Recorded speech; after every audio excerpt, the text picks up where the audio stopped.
Impeachment flops as Ambassador Sondland says he presumed Ukrainian military assistance was likely being conditioned, but nobody told him it was. Hello, this is Robert Romano, Vice President of Public Policy with Americans for Limited Government, dailytorch.com. Hit that subscribe button. Today we're going to be talking about Ambassador Gordon Sondland. He's the United States Ambassador to the European Union, and he's updated his testimony before the House Intelligence Committee based upon new recollections in light of the testimonies by William Taylor. He's the former ambassador, acting ambassador to Ukraine, and Tim Morrison. He's a National Security Council member on European affairs. And what we're seeing in this new testimony is that he's the source of confusion about there being some sort of quid pro quo. And he says now that he was assuming that there was a quid pro quo. So let's unpack this a little bit. We're going to take a look. He presumed, quote, military assistance was, quote, likely being conditioned, but he didn't, quote, he did not know why, when, why, or by whom the aid was suspended. Now, in any sane world, this would probably be the end of the impeachment farce by House Speaker Nancy Pelosi and House Intelligence Committee Chairman Adam Schiff.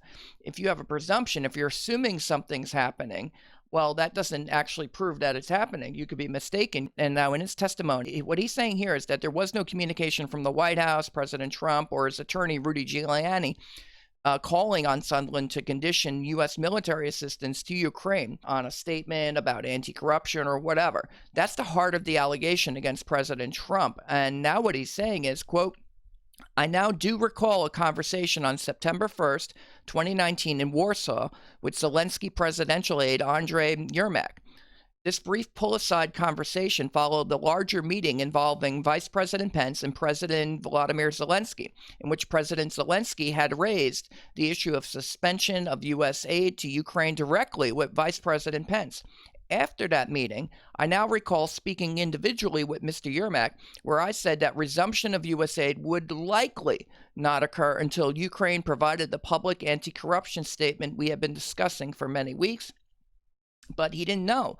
Here he says he was speculating. Also from the testimony, quote, I always believed that suspending aid to Ukraine was ill-advised, although I did not know and still do not know when, why, or by whom the aid was suspended. However, by the beginning of September 2019, and in the absence of any credible explanation for the suspension of aid, I presumed that the aid suspension had become linked to the proposed anti-corruption statement. Now, this basically, I think, destroys the entire narrative. He is not a witness to somebody from the White House or President Trump saying to leverage military assistance with Ukraine. And if he's not a witness to that, then it's a supposition. It's an assumption by Adam Schiff, by Nancy Pelosi, by this anonymous CIA so-called whistleblower that this military assistance was being leveraged. But if you don't have the smoking gun, you don't got it. Now, the military assistance, this story actually broke back in late August 28th. Trump holds up Ukraine military aid meant to confront Russia. And just this came out right before the meeting that President Trump was supposed to have with Zelensky in Warsaw. And then a hurricane was hitting the United States. So Trump stayed in the United States and Vice President Mike Pence went there instead. Now, the meeting in Warsaw happened, and the issue was raised there by both Zelensky and then afterward by Yermak.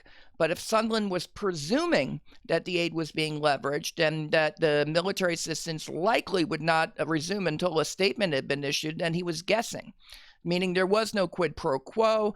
Nowhere does Sondland say the White House told him to tie the military aid to any statement by Ukraine. Of course, that's not stopping U.S. media outlets and foreign media outlets from saying that. Let's take a review here. You have Politico's reporting Sondland reverses himself on Ukraine, confirming quid pro quo.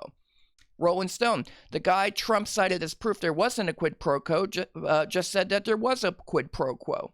Washington Post, with revised testimony, Sondland tied Trump to quid pro quo. And here's The Atlantic, David Graham, it was a corrupt quid pro quo. Now, just because he keeps saying the same thing over and over again, though, doesn't make it true. He says he was presuming there was a leverage on the military assistance and that it was likely the case. So looking at the anti-corruption statement by Ukraine that had been sought, That had to do with looking at the origins of the Russiagate investigation, your supposed Ukrainian origins to that, these false allegations that President Trump and his campaign were Russian agents. It was in part funded by the DNC and the Hillary Clinton campaign, with Fusion GPS and this former British spy, Christopher Steele, who says he had Russian sources that were telling him all this stuff, that President Trump was a bought and paid for Russian agent, that the DNC and John Podesta emails, those have been hacked by Russia with the full knowledge and support of Trump, Paul Manafort, Carter Page. This resulted in a FISA warrant against the Trump campaign that gave the Justice Department unprecedented access to presidential campaign emails, text messages, phone calls, and other documents. Ultimately, these false allegations, however, were debunked by none other than Robert Mueller, special counsel, who after a 3-year investigation, 2 years with him at the top of it, there was no conspiracy between the Trump campaign and the Russian government to hack the DNC and to put emails onto WikiLeaks. It just didn't happen. And nobody in America was charged with those crimes. There were indictments brought to Russian intelligence officers who were said to have hacked the DNC and Podesta emails and putting them on WikiLeaks, but that no Americans were involved. Nobody was prosecuted for that, and certainly nobody in the Trump campaign, not Paul Manafort, not Carter Page, not George Papadopoulos, not Mike Flynn, not Roger Stone. None of these characters were included in the Mueller report as being conspirators, co-conspirators with Russia, and certainly not President Trump himself. They just didn't find the evidence because it was probably made up by President Trump's political opponents to feed this narrative, which has basically gotten out of control and now is leading to an impeachment witch hunt against President Trump because he wanted to withhold temporarily so that a review could be conducted of military assistance to Ukraine that's supposed to be, I guess, used against the Ukrainian rebels in the east and in Crimea, where Russia has taken over. In light of the civil war that began in 2014, where we backed a coup of Viktor Yanukovych, and then all the Yanukovych supporters and in the east and in Crimea said, we're leaving Ukraine, we're going to Russia. So we kind of helped to start the civil war in Ukraine, and now the military assistance, which Obama rejected, President Trump put into place beginning in 2017, has now, it's basically a catalyst where Trump's saying, let's put a pause on, Zelensky just got elected, let's see if we can trust a new administration. Now, this anti-corruption statement, it basically is covered in the President Trump's conversation with Zelensky. On July 25th, he actually gets statements from Zelensky where Zelensky says, yeah, we're going to help you out with that investigation into any potential Ukrainian origins of the Russiagate investigation. And also this Burisma Holdings. Joe Biden was bragging that he had the prosecutor general who says he was looking into Burisma Holdings fired. Now, it just so turns out that Hunter Biden was serving on the board of directors at Burisma Holdings at the time. There were emails going into the State Department that said, gee, U.S. State Department, why do you think Burisma is so corrupt? There's no evidence for that. And this was just a few weeks before Joe Biden had the prosecutor general fired. And now Trump's pointing to that, saying, Ukraine, you might want to look at Burisma Holdings again because this investigation got cut short. And we think that might have been wrong. And Joe Biden may have been up to no good. You might want to look into that. Look at Burisma, not the Bidens. The Biden, I mean, you could just watch it on YouTube, Joe Biden saying he had this guy fired.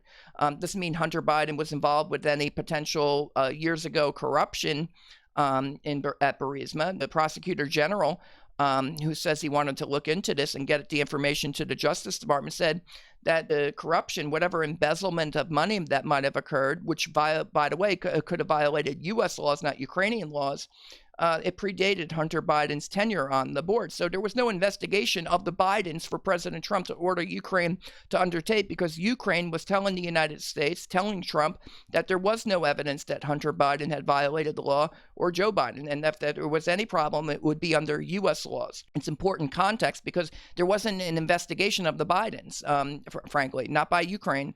And certainly not being ordered. And this information they wanted to turn over so that we could enforce our own laws. Now, per Sondland's updated testimony, the statement that they were looking for was discussed at the Trump administration in May. Quote, scheduling a White House visit for President Zelensky was being conditioned upon President Zelensky's agreement to make a public anti-corruption statement. This condition was communicated by Rudy Giuliani, with whom President Trump directed Ambassador Volker, Secretary Perry, and me on May 23 to discuss issues related to the president's concerns about Ukraine.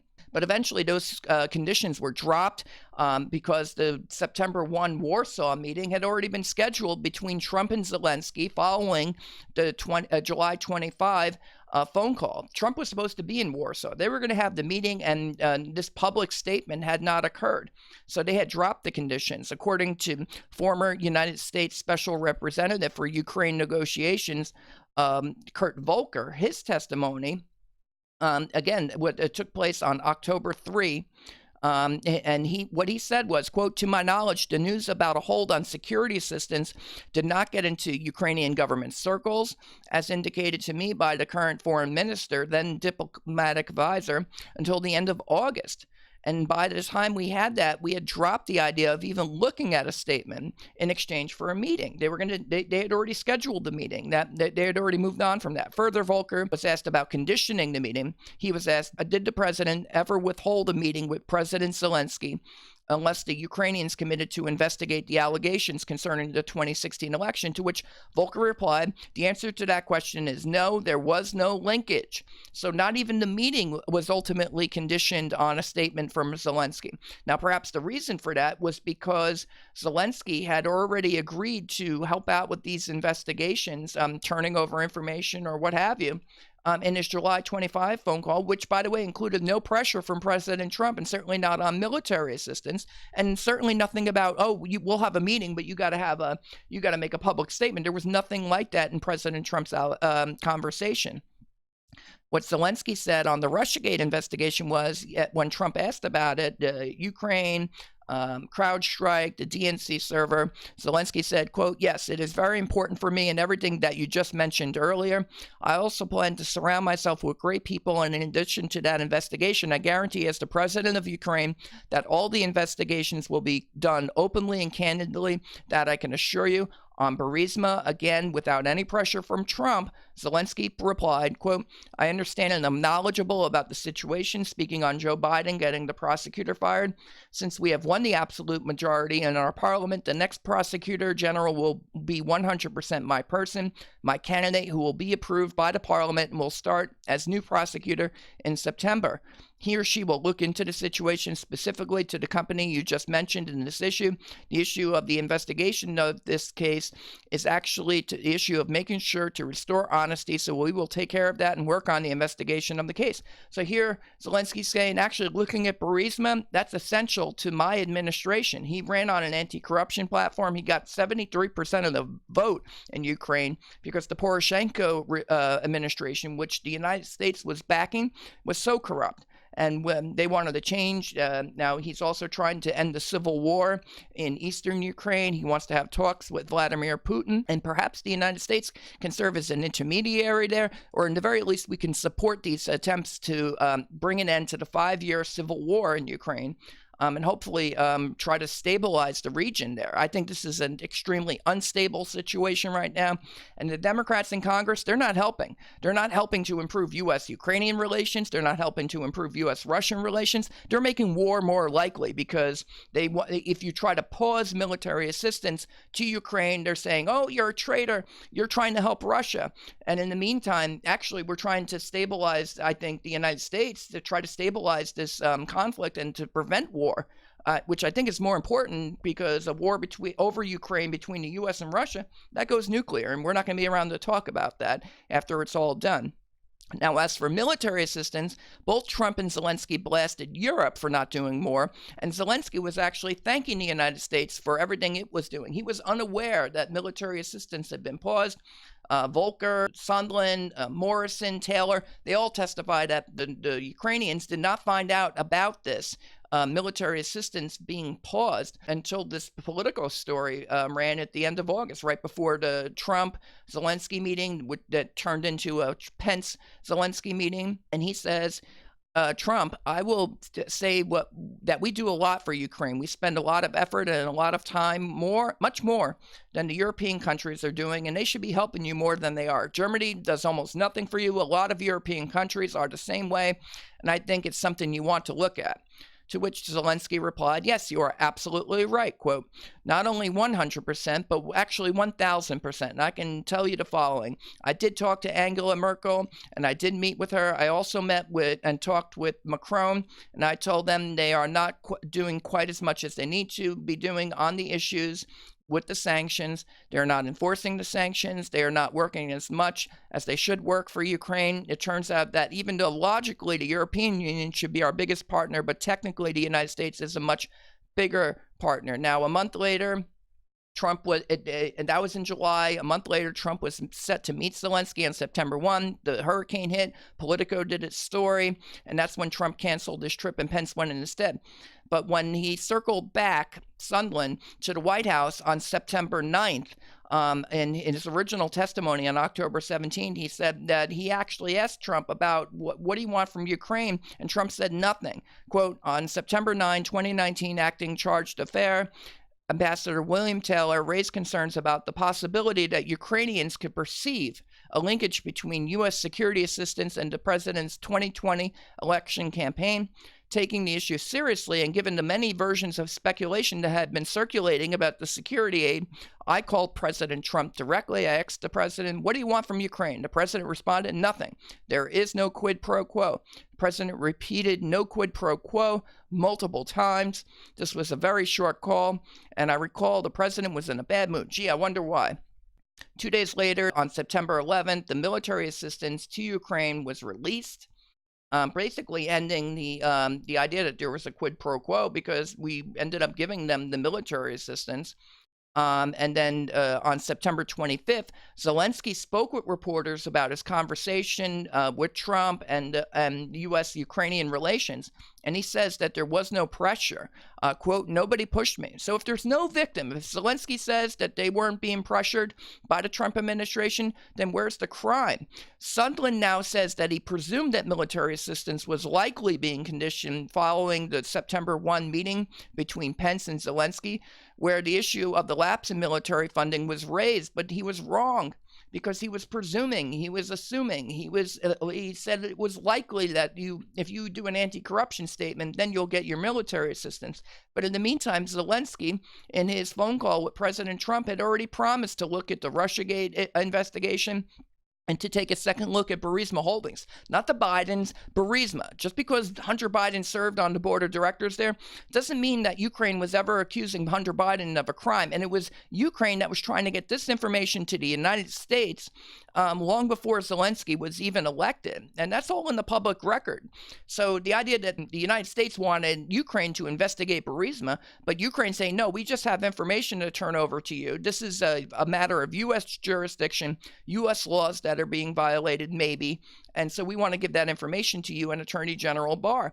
And they've already turned over, I think, the information to do with the Russiagate, as well as anything to do with this Burisma. I think it's in the public sphere. Attorney General Barr can look at that and see if there were any violations. And we have a mutual legal assistance with treaty with Ukraine. So there's not really a problem with looking at areas of mutual interest when it comes to enforcing laws. The president, under Article 2, Section 3, has a constitutional responsibility to faithfully execute the laws. And so the idea that he would look at a law enforcement matter or refer something to the Justice Department resulting from these high-level talks with Zelensky is not surprising. I think that Trump, he specifically says, get with Attorney General William Barr on these issues, and that we're gonna work together, and we're gonna get to the bottom of this Russiagate nonsense, because his campaign, the United States president, was accused of being a Russian agent, and that wasn't true. And so Trump's trying to repair U.S.-Ukrainian relations, and Ukraine is trying to help us. I don't see anything wrong with that. That's certainly not an impeachable offense. And oh, by the way, the military assistance was not being leveraged because Sondland had no direct information. He wasn't a witness to this. He had no firsthand information on that. And I'll leave you with the close here. Now, none of this will probably be enough for Pelosi and Schiff. They are too committed at this point with the impeachment. They have to do what their party wants. They want Trump impeached. Now, this will eventually go to the Senate, and they should look at it, and they should take Sondland's presumption to heart that he didn't actually know that this military assistance was being leveraged. If Zelensky says there was no pressure, neither Trump nor Pence conveyed any conditions on the aid, and the only person who communicated that the military assistance was being conditioned by the administration now says he was assuming that it was, then that's it. This is a dead end for Schiff and Pelosi. That's the commentary. This is Robert Romano, Vice President of Public Policy with Americans for Limited Government, dailytorch.com. Hit that subscribe button, ring the bell for notifications, and have a good day.